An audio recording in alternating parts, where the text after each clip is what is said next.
Hello दोस्तों, कैसे हैं आप सभी। मैं आपका दोस्त सूरज स्वागत करता हूं आप सभी का मेरे इस चैनल निकम्मा सूरज में। तो मेरे पास से अभी एक टेक्नो स्पार्क 2023 का मॉडल आया है। इसमें चार्जिंग की दिक्कत है, ग्राहक ने ऐसा बोला। तो मैंने फ़ोन को ओपन कर रखा है और इसको सबसे पहले डायग्नोस करते हैं यहाँ पे कहाँ पे दिक्कत है। तो सबसे पहले मैं इसको आई चार्जर से कनेक्ट करता हूँ, देख लेता हूँ कितना एम्पियर कंजप्शन हो रहा है। तो अपने को आइडिया एक मिल जाएगा कि कहाँ पे दिक्कत है, चार्जिंग कनेक्टर में दिक्कत है या बैटरी में दिक्कत है या और कहीं पे दिक्कत है। तो चलिए सबसे पहले मैं इसको चार्जिंग से कनेक्ट करता हूँ, चार्जिंग पिन से।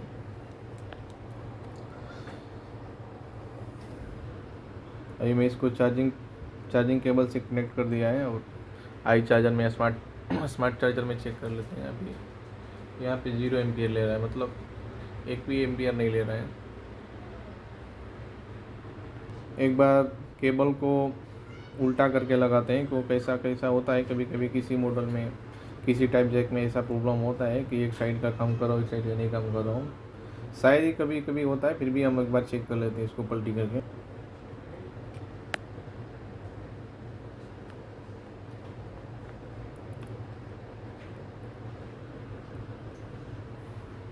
चलिए मैंने उसको उल्टा करके भी चेक कर लिया, फिर से एक बार स्मार्ट चार्जर में देख कर लेते हैं। 0 एम्पियर ही है, एक भी एम्पियर नहीं कंजप्शन हो रहा है।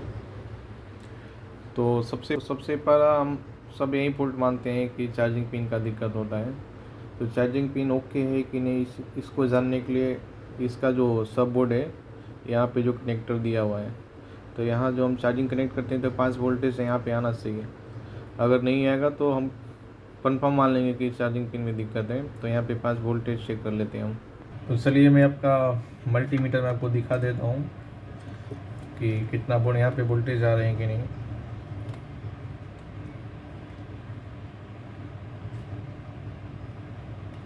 यहाँ पे देखिए 5.2 वोल्टेज, यहाँ पे 5 वोल्टेज प्रॉपर बन रहे हैं, यहाँ पे कोई दिक्कत नहीं है, मतलब इसका जो कनेक्टर है ये ओके है। उसके बाद हम आगे का प्रोसेस करते हैं, क्योंकि ये जो पत्ता से यहाँ फ्लेक्स बेल्ट से सीधा मदरबोर्ड में जाता है, जो यहाँ का इसका B2B कनेक्टर बोला जाता है।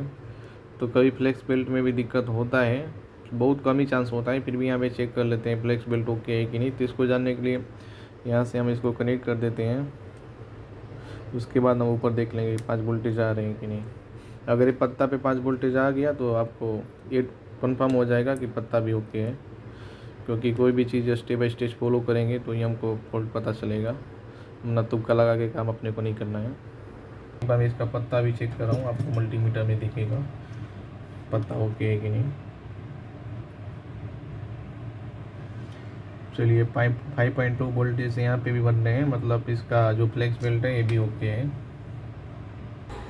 अगर यहाँ तक वोल्टेज आ गई है B2B कनेक्टर तक, तो यहाँ अब उसके बाद क्या होता है कि ये जो वोल्टेज 5.2 वोल्टेज है ये DC टू DC ऐसी यानी चार्जिंग सेक्शन में जाती है, और वहाँ से अपना चार्जिंग ऐसी यहाँ बी बेट लाइन जो बैटरी कनेक्टर पे बना के देती है 3.7 से 4.2 वोल्टेज है जो बैटरी कनेक्टर है। तो यहाँ इसका प्लस माइनस पे हम प्लस और माइनस पे माइनस मल्टीमीटर रख के चेक करेंगे, तो यहाँ पे 3.7 से 4.2 वोल्टेज प्रॉपर बनना चाहिए। फ्लक्चुएट हो तो कभी कभी होता है, ऐसा नहीं है, मतलब किसी किसी मॉडल में ऐसा होता है कि बैटरी आप लगाएंगे तो यहाँ पे एम्पियर शो नहीं करेगा, यहाँ पे वोल्टेज शो नहीं करेगा, जब बैटरी कनेक्ट करेंगे तो चार्जिंग दिखाएगा। तो इस मॉडल में ऐसा नहीं है, यहाँ पे दिखेगा 3.7 से 4.2 वोल्टेज आना चाहिए प्लस माइनस पे। तो हम समझेंगे कि चार्जिंग लाइन ओके है। अभी आपको मल्टीमीटर में दिखा देता हूँ कि कितना बैटरी कनेक्टर पे वोल्टेज आ रहा है।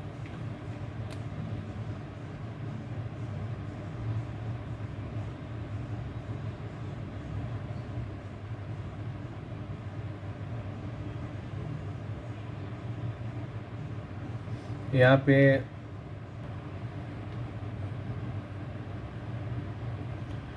बैटरी कनेक्टर पे 3.3 वोल्टेज 3.2 वोल्टेज मतलब ये फ्लक्चुएट हो रहा है।